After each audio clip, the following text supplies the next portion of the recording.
finally got a chance to go run a limited late model race. We had been down, this is at North Central Arkansas Speedway in Flippin, Arkansas, and they had one other race there that we went to. It was a Titan Legend late model series race, so pretty much open. They're still block only, but open late model.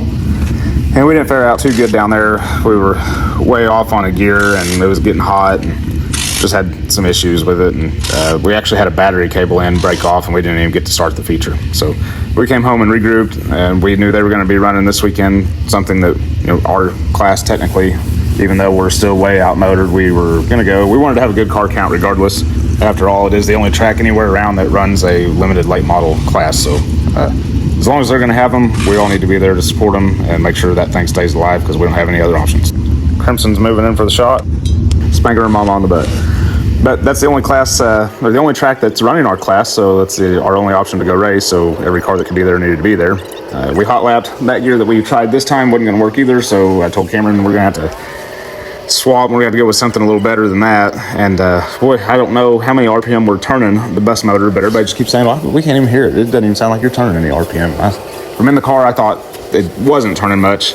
I thought we could go a little bit more, so we actually was on a 583, and right here we're putting in a 607 that was the next step we had in the trailer that we could go to. And our buddy Justin, that's parked next to us, he's on a 602 crate. He can only turn 6,200. And I think he said he was on like a 602 or something and hadn't hit the chip. So we thought we would probably be safe with the 607. It's also a real heavy mass rotating assembly, you know, everything being totally stock, and the heads are who knows what. The cam, we have no idea what it is either. Whatever would have come in a school bus in the 70s. So we're probably not even getting close on the RPM. I did put a 6,000 chip in it just to have some kind of reference point. I would like to know if we are getting that close to that kind of RPM. I don't really want to turn that much in it, because I mean, in the end, the school bus motor will eventually be phased out, and we still want to use it. It's a really good, you know, they say that's the best block you can get, so we definitely don't want to take a chance on ruining that.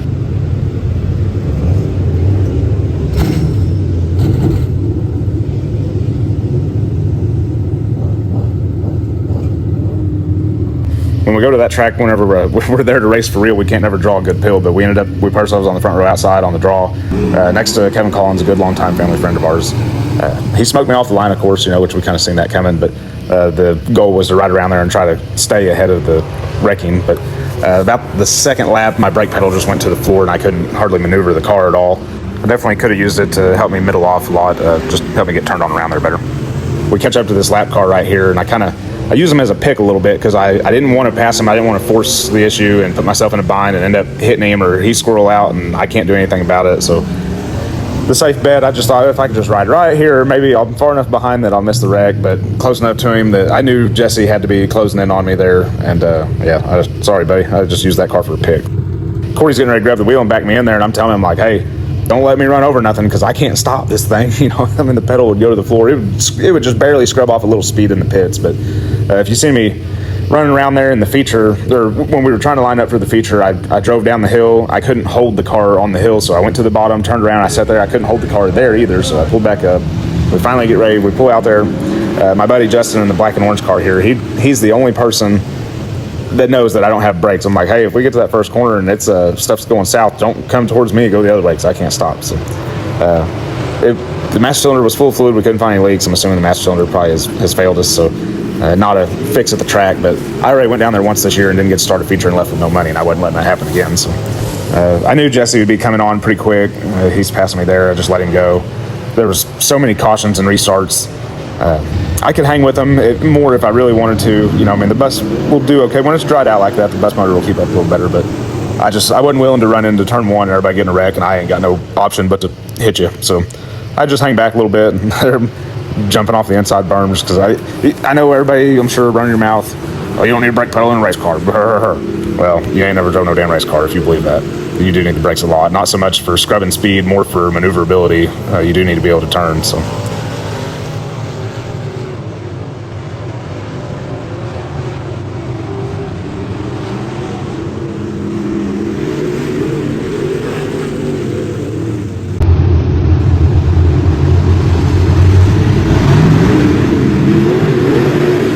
Boy, our old buddy Jerry Croney here, he's raced for a long, long time.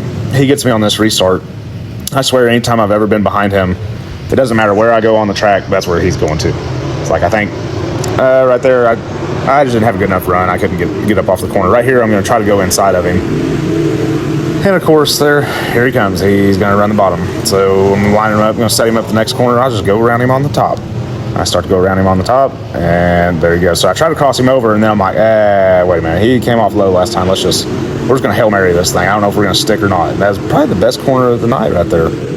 And the closest we got to having any real action. So that's why that little altercation right there made the highlight reel.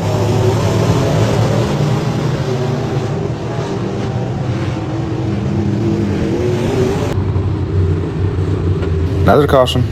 The boys were terrible about it.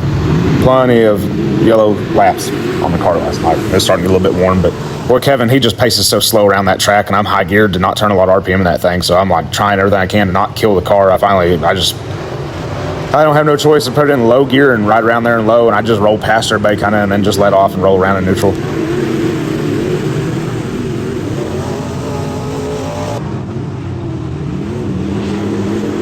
Listen to these cars in front of me.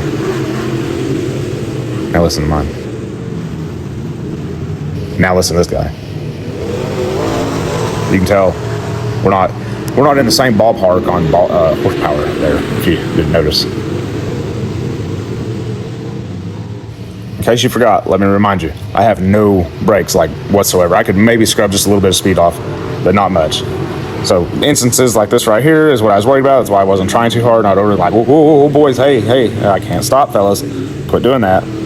So we had several cautions, which kind of helped me out a little bit to stay up with the pack. If we ran 20 green laps, I would have been nowhere even close to there. But so at this point, I think I'm the only one left back there. I think everybody else had already pulled off because Mark lined up next to me on that restart after he just spun out. So I started trying some really stupid stuff.